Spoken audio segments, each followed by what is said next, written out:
The ultimate playlist of noise, or as I like to call it, music my daughter listens to.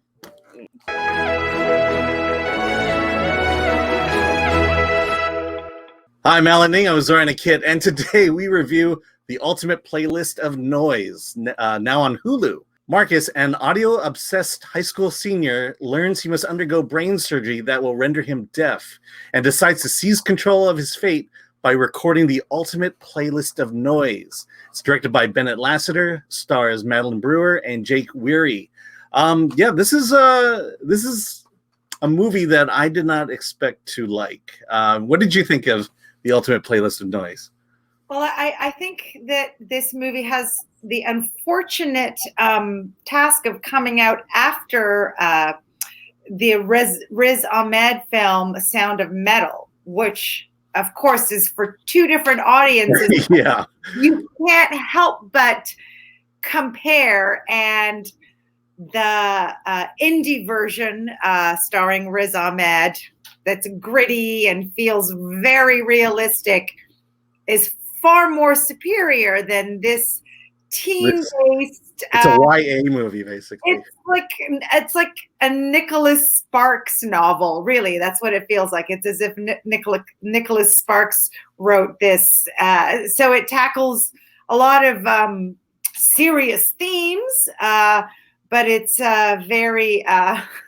You know, if I was a teenager, I'd probably like this movie a lot.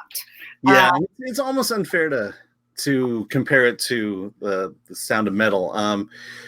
There are completely different movies, and I don't think you're going to get a lot of overlap between audiences. Yes, exactly. Listen, at the end of the day, it's going to be a forgettable movie. It's not going to linger in anyone's mind. It's not going to make anyone ponder about some of the themes that are in here, unlike Sound of Metal did. But for the hour and a half, 2 hours that you're watching this and you're a teenager, it's a good way to end it. Yeah. I mean, I'm definitely not in the audience of a movie like this. We don't have to, but we see a lot of these movies. And honestly, I found myself rather enjoying it. There were some laugh out loud moments. I think the reason why this genre, the YA genre, grates on me is it's fairly predictable. It also presents an idea here. This kid who's going deaf and decides to record all these things these amazing sounds. And on paper, it shouldn't really interest me, but ultimately when I started watching it, it did. And I think the biggest reason was it did go in directions that I didn't expect it to go. There you have, let's see, is it Benji? Benji is the one who's going deaf. He goes on this road trip and records things. That really is secondary to now this love story between him and Wendy. And to me, the first half kind of goes in the direction you think it is, but in the second half, it takes a couple swerves in story that I just found really interesting and never, and it really connected in with the plot of the first half. And I just found myself just really intrigued and compelled to watch it to the end. And I hear what you're saying in terms of would I go back and see it? Maybe if I'm with my kid or something, if she's not mad at me anymore, we'll watch this. But it was it was more than bearable to watch. Really, I usually have a high tolerance for these type of YA films, and I really didn't have that much for this one. I felt that this boy is enduring, upcoming hearing loss, and he's got trauma in his past in regards to a brother who passed away and a house fire. And then he's got this girl that he likes, but there is a betrayal that happens. And I feel like these are pretty heavy issues, and I feel like they're just dealt with rather tritely, and they all just kind of wrap up really nicely with a bow at the end. And it just had me kind of rolling my eyes a little bit. Uh-huh. But you know, the leads are charismatic. Like it's, you know, I'm looking for the positives here for the people who are not in my age group. Yeah. And I think having those two leads, it's like Netflix is the kissing booth, right? They have their two stars and they're bringing back that whole YA rom-com thing. Yeah. I think this, you know, this is something that Hulu is doing, and it's hitting that same audience, that same genre. It's got those rom-com beats, but it's a little more dramatic. Yeah. So yeah, let me go back to the point you made before. You know, it's taking on some pretty heavy issues, and for me, I felt like, you know, it's now a matter of taste. Now, it felt like to me it addressed it in a way that wasn't overly heavy, but serious enough to make some sense. You know, there's an aspect of mental illness that I really appreciated, and the way that was dealt with. Having friends who have lost loved ones to various circumstances surrounding mental illness. And then also this idea that he's going deaf and that his life is now going to be over.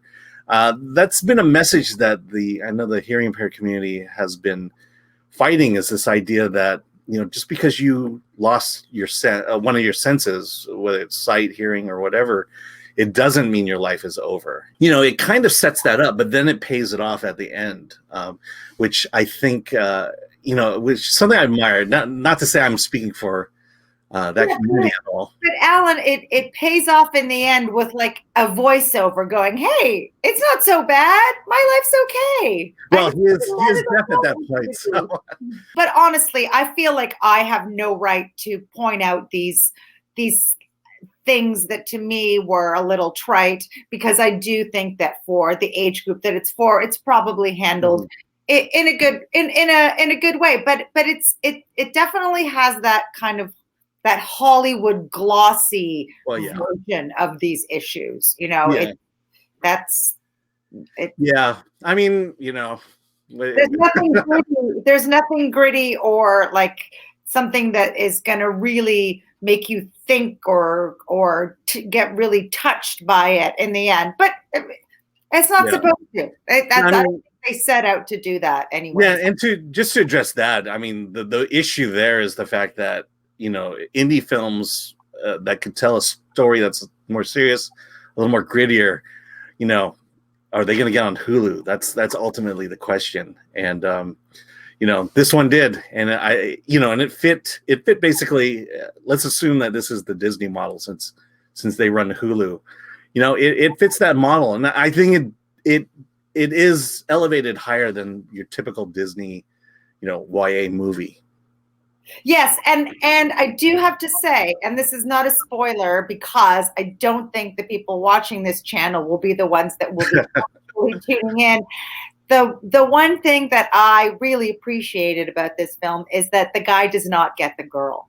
No one gets anyone in the end, to be honest. And I like that, because we're inadvertently kind of expecting them to get together, even kind of rooting for them to get together. But there was a bigger issue at hand, and I think getting the girl would have interfered with that. Yes, and that's what I liked about it, that they actually put a health issue above, you know, needing to have a boyfriend or a girlfriend. So it didn't speak to you, especially having seen The Sound of Metal. So I'm guessing you gave it a 6. I did give it a 6. Spot on. Yep. Anything less would have been unfair, considering it was not made for me. But I really don't think that it stands a chance once you've seen something sublime as Sound of Metal, and something so that still lingers for me emotionally weeks after seeing the film. You can't look at this film and take it seriously. But I think you enjoyed it way more than I did, and I like that you acknowledged that it wasn't for you, but you appreciated the aspects of it for the audience that it was for. So I think you probably gave it a 7.5. Yes, 7.5 exactly. You know, it does things narratively that you don't normally associate with YA films. Also, there's a repeatability to that. I would watch this again. I would definitely recommend it to the audience intended. So let us know what you thought. Like, subscribe, comment below. We want to know. It's on Hulu. And with that, let's get out of here.